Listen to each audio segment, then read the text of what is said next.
Hello and welcome to the Wolfchase Toyota Insider on the Memphis Tiger Network. I'm Jeff Brightwell alongside Richard Mulrooney. And Coach, you got a big win over Connecticut. Got down 1-0, but you 2 second-half goals. That was huge. That keeps you alive. Absolutely. I mean, sort of the story of our season, starting games off a little bit slow, and Connecticut punished us in the first 10-15 minutes by getting that goal. And that, as crazy it is, it sort of calmed us. I think after that point in time, started knocking the ball around well and putting the right pressure defensively, and attacking-wise, we were creating some stuff. So other than the first 10-15 minutes of the game, it was a back-and-forth game. And to be honest with you, it could have ended up 6-5. I mean, I think Jake came up with some big saves. I think their keeper came up with some big saves, and we missed some opportunities that maybe should have been goals.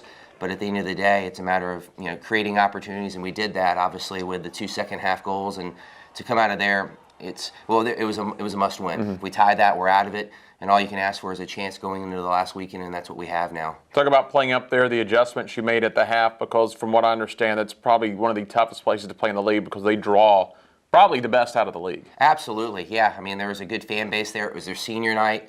I think Jake could tell you that some of their students were telling him about his life behind the goal, but that's part of the game. And I told the guys to enjoy it. Encompass it, because some of the places we go to, there's no fans, and there's some places like Connecticut where it really, truly is about college soccer, and I give Ray all the credit in the world. They've got a great setup up there. Their stadium's unbelievable. Their staff, I mean, it's a first-class setup. So to go up there is always fun. We've obviously had some success there, but they're not easy games by any means, and Connecticut obviously still has a chance to host, and we'd love to be able to go back there because that means we've made the Final Four. But at the end of the day, we need to just make sure we get our result, and hopefully everything falls into place after that. I would imagine the focus this week is just try to take care of yourself. You can only control what you can control this week. Unbelievable. Yeah, I mean, I say that all the time. You can't control the uncontrollables.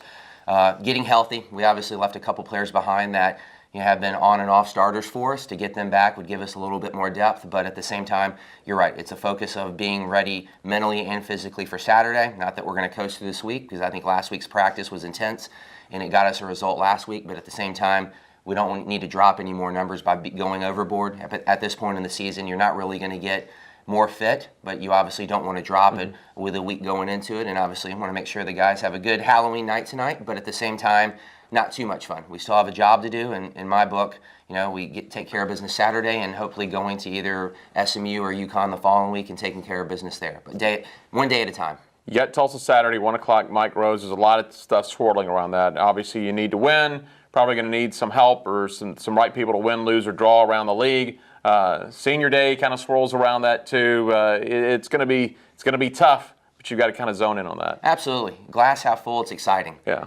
Going into the last week, you want to have a chance to make it. We had it last year, lost to Tulsa 2-0, and we finished dead last in the league. So, we remember that as well. Tulsa obviously is out of it, but they can obviously win and leapfrog us. So we focus on Tulsa, and that's the task at hand. I think we'll be okay, but it's senior day. We want to make it a special day for our seniors. Obviously, another game at South. We would love to have the fan support out there. It's a 1 o'clock game, so we're not going to be having to check our phones of what's USF score, what's going on with SMU.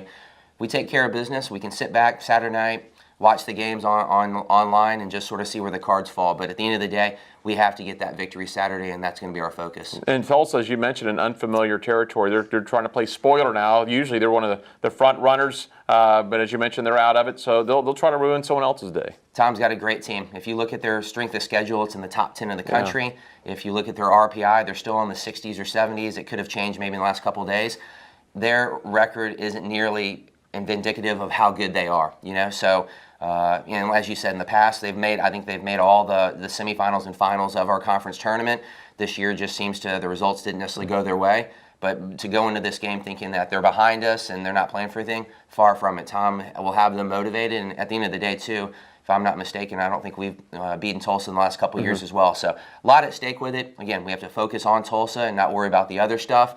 And then, like I said, chips will fall in there and how they're supposed to, and hopefully it falls in our way when we wake up Sunday morning or after the game Saturday night. All right, thanks a lot, Coach. Appreciate it. Hey, Coach Richard Mulrooney, I'm Jeff Brightwell for the Wolfchase Toyota Insider on the Memphis Tiger Network.